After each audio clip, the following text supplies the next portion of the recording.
सोचा है कभी कि कैसे एक छोटी सी मामूली सी तुलना किसी को भ्रष्टाचार की राह पर ले जा सकती है। आज हम इसी के पीछे की पूरी साइकोलॉजी को समझने वाले हैं। चलिए एक सिचुएशन सोचते हैं।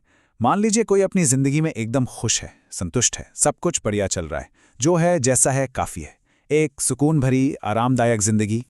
लेकिन फिर कुछ बदल जाता है। अचानक एक दिन पड़ोस में कोई एक नई चमचमाती कार ले आता है और बस रातों रात वही घर जो कल तक बिल्कुल ठीक ठाक था अब छोटा लगने लगता है। असल में तो जिंदगी में कुछ भी नहीं बदला, पर महसूस होने में सब कुछ बदल जाता है। तो सवाल ये है कि ये जो अचानक से बेचैनी या असंतोष आया, ये आया कहां से? चलिए इसी तुलना के जाल में थोड़ा और गहरे उतरते हैं और देखते हैं कि दिमाग के अंदर आखिर चल क्या रहा है। देखिए, ये कोई नई बात नहीं है। दशकों पहले एक सोशल साइकोलॉजिस्ट थे, लियोन फेस्टिंगर। उन्होंने एक थियोरी दी थी, सोशल कंपैरिजन थ्योरी। उनका कहना था कि यह इंसान की फितरत है कि हम अपनी कीमत, अपनी वर्थ समझने के लिए अंदर नहीं बल्कि अपने आसपास दूसरों को देखते हैं। और बस यहीं पर पूरा खेल बदल जाता है। सवाल क्या ये मेरे लिए काफी है शिफ्ट होकर बन जाता है मैं दूसरों के मुकाबले कहां खड़ा हूं। और ये जो छोटा सा बदलाव है ना, ये संतुष्टि को एक निजी एहसास से निकालकर एक कंपटीशन बना देता है। तो ये जो असंतोष की भावना है ना, ये बहुत गहरी हो सकती है। असल में इकोनॉमिस्ट ने इस बेचैनी के लिए, जो सिर्फ तुलना करने से पैदा होती है, एक खास नाम भी दिया है। इसे कहते हैं रिलेटिव डेप्रिवेशन या सापेक्षिक वंचना। मतलब असल में कोई गरीब नहीं हुआ है, बैंक बैलेंस उतना का उतना ही है, लेकिन सिर्फ इसलिए कि कोई और अमीर हो गया है लगने लगता है कि हम गरीब हो गए हैं। ये दिमाग का एक बहुत ही पावरफुल खेल है। तो सबसे जरूरी बात क्या है कि काफी या इनफ की कोई फिक्स्ड परिभाषा नहीं है। ये गोल पोस्ट हमेशा खिसकता रहता है।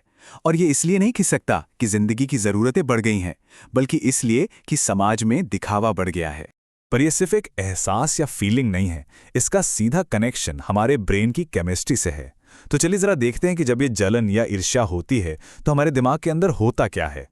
न्यूरोसाइंस की स्टडीज बताती हैं कि जब हम किसी और को खुद से बेहतर करते हुए देखते हैं तो हमारे दिमाग के ठीक वही हिस्से एक्टिवेट हो जाते हैं जो असल में पैसे का नुकसान होने पर होते हैं। सोचिए जरा, मतलब दिमाग के लिए किसी और की तरक्की देखना अपने खुद के नुकसान जैसा है। हमारा ब्रेन इसे एक सिग्नल की तरह लेता है कि हम पीछे छूट रहे हैं। और ये जो पीछे छूट जाने वाला खतरे का सिग्नल है ना, ये हमें एक बहुत ही खतरनाक रास्ते पर ले जा सकता है। जब ये डर हावी होने लगता है, खास तौर पर अपने काम की जगह पर, तो फिर सही और गलत के बीच की लाइन धुंधली होने लगती है। इसे कहते हैं स्टेटस एंग्जाइटी, यानी अपनी हैसियत की चिंता। ये फिक्र कि समाज की सीढ़ी पर हम कहाँ खड़े हैं। जब किसी को लगता है कि वो इतनी मेहनत कर रहा है लेकिन फिर भी दूसरों के लाइफस्टाइल को मैच नहीं कर पा रहा, तो ये चिंता एक बहुत ताकतवर मोटिवेटर बन जाती है। ये ऐसे कामों को भी जायज़ ठहराने लगती है जो शायद वो इंसान कभी नहीं करता।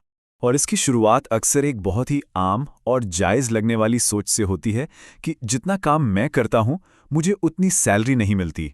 फिर धीरे धीरे ये सोच और बड़ी हो जाती है। अब ये सिर्फ अपनी बात नहीं रहती, ये सोच बन जाती है कि ये पूरा सिस्टम ही फेयर नहीं है। तो देखा कैसे एक पर्सनल शिकायत पूरे सिस्टम पर सवाल उठाने में बदल गई। इसी को कहते हैं मॉरल रैशनलाइजेशन। यह दिमाग की वो कलाबाजी है जो एक गलत काम को सही ठहरा देती है। चोरी को चोरी नहीं बल्कि अपना हक लेना बता देती है कि ये तो मुझे मिलना ही चाहिए था। तो ये है वो पूरा रास्ता, एकदम साफ। पहले आती है स्टेटस की चिंता, फिर दिमाग उसे सही ठहराने के बहाने ढूंढता है, यानी मॉरल रैशनलाइजेशन, और आखिर में होता है गलत काम, यानी अनएथिकल एक्शन।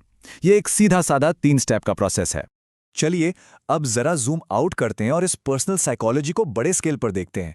पूरी दुनिया में, अलग अलग समाजों में ये चीज कैसे दिखती है। दुनिया भर की रिसर्च एक बहुत ही चौंकाने वाली बात बताती है कि करप्शन की सबसे बड़ी जड़ गरीबी नहीं बल्कि दिखने वाली असमानता है।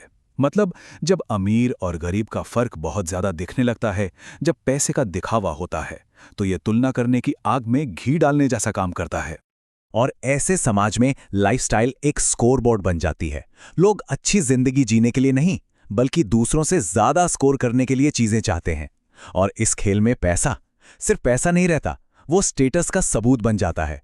और यहीं पर वो सबसे बड़ा शिफ्ट आता है। सवाल एक अच्छी जिंदगी जीने के लिए कितना चाहिए से बदलकर हो जाता है, दूसरों से छोटा महसूस ना करने के लिए कितना चाहिए। अब देखिए, पहले सवाल का एक जवाब हो सकता है, पर दूसरे सवाल का उसका कोई जवाब नहीं है। ये एक ऐसी रेस है जिसे कोई कभी नहीं जीत सकता। अब यहां एक बहुत जरूरी बात समझनी होगी। एक बेहतर जिंदगी की चाहत रखना ये गलत नहीं है, ये तो नेचुरल है, बल्कि इसी से तो दुनिया आगे बढ़ती है। तो असली खतरा इस इच्छा में नहीं है। असली खतरा उस कल्चर में है जो हमें कभी ना खत्म होने वाली तुलना की ट्रेडमिल पे चढ़ा देता है, लेकिन ये कभी नहीं बताता कि रुकना कहाँ है। एक ऐसा कल्चर जो बस अब काफी है कहना कभी सिखाता ही नहीं। और ये हमें एक बहुत ही गंभीर सवाल पर लाकर छोड़ देता है कि एक ऐसा समाज जो कभी इनफ या पर्याप्त का मतलब ही नहीं सिखाता, क्या वो समाज हमेशा अपनी हदें पार करने के बहाने नहीं ढूंढता रहेगा? और शायद यही सबसे बड़ा खतरा है, जब भ्रष्टाचार एक जुर्म नहीं बल्कि जिंदा रहने की एक मजबूरी लगने लगता है, जब लाइन क्रॉस करना कोई चॉइस नहीं बल्कि एक जरूरत बन जाती है।